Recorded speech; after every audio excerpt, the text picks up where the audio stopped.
time of our last anniversary, we had just beaten the enemy at Peleliu and were making plans for new landing operations.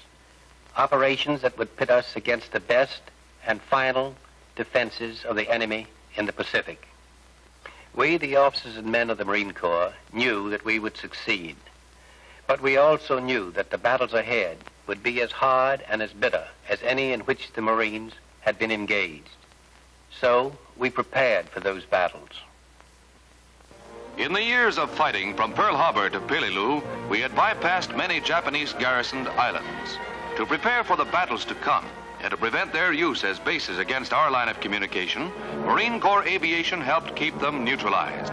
We blasted their transports to the bottom and their submarines to the top, kept their planes on the ground and their installations in the air.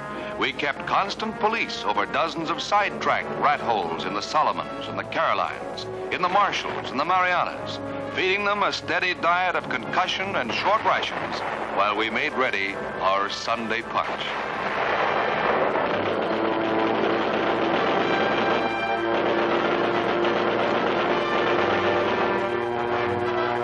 However, the Marine Corps could build as well as destroy. On the repatriated American island of Guam, ravaged by 2,000 Guamanians, loyal American nationals had to be given emergency relief from epidemic, starvation, and exposure. For rebuilding the people was our first step in rebuilding Guam.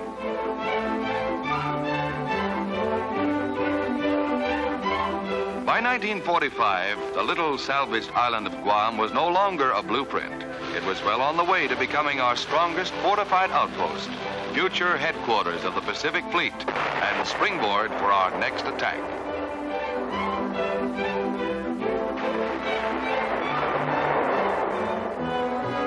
The Marine Corps helped put the Army's B-29s on Guam, and the B-29s put Guam only a handful of air hours from Tokyo.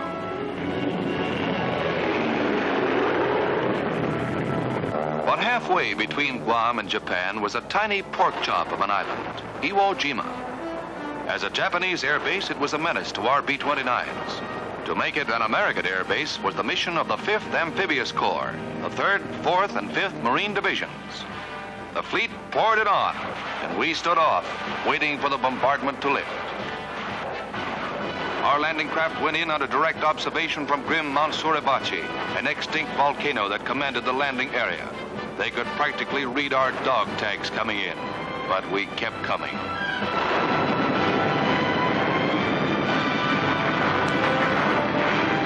The beach was enfiladed and looked like high tide in hell. The sand was soft, volcanic ash. You could hardly walk on it. It bogged down everything on wheels, and even most of the stuff with tracks. But we weren't going very far anyway. We moved off the beach as soon as we could. But from Suribachi, the Japs had us zeroed in anywhere on the island. All we could do with the rock was cut it off and climb it. Aviation helped us by softening it up around the edges.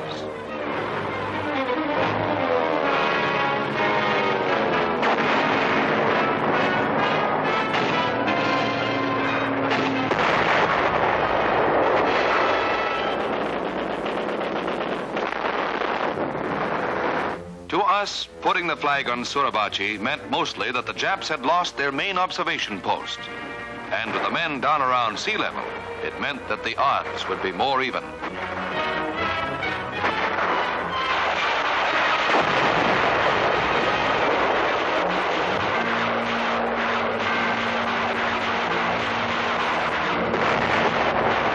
But there were a couple of airfields to take, and quite a few thousand Japs didn't want us to take them.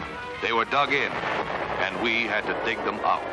We used everything in the book, and then threw the book at them. The Japanese were cagey. They didn't waste their strength in suicide tactics, spectacular banzai charges. They held their ground and died hard.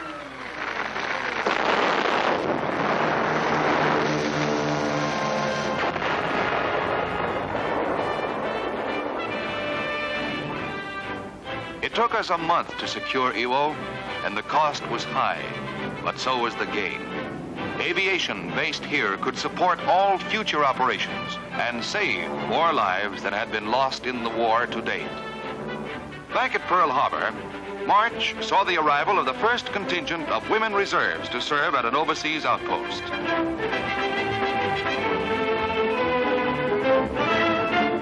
These girls, all volunteers for duty outside the continental limits of the United States, were assigned to replace men eligible for service in the line or for stateside rotation. On April 1st, while Iwo Jima was still cooling off, we got orders to go into Okinawa with the 10th Army. This one was only 400 miles from the Japanese mainland, and the job went to the 3rd Fib Corps, the 1st, 2nd, and 6th Marine Divisions. After Iwo, we expected another hot beach, but Okinawa was like throwing your weight against a door that wasn't locked. There were some snipers and a little rear guard action, but the Japs were apparently pulling us in, setting us up. We knew that, but we had to find them to prove it. The Army went south. We cut across the island and went all the way to the north. When the Army ran into the main Japanese force in the lower third of Okinawa, we went down there to support them.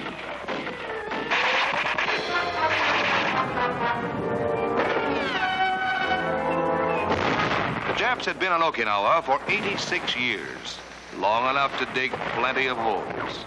They weren't on the island, they were in it. They moved from one fortified ridge to another in a stubborn, well-planned, inch-by-inch defense system. They held us for 1 month, battering at their main line of defense, trying to break and flank that line. It ran from the main city of Naha straight across the island to the opposite coast.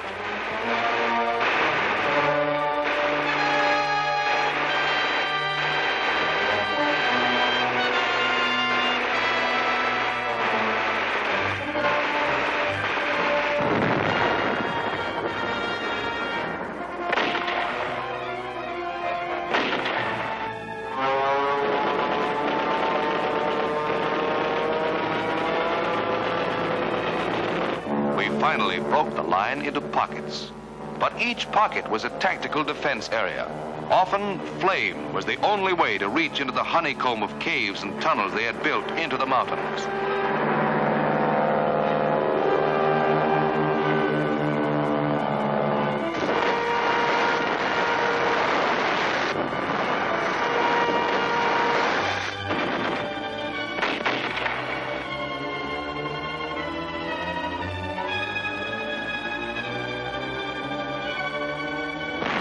Even after we had secured the Marine Corps sector, and that had taken us almost 2.5 months, we still had the deadly business of mopping up to do.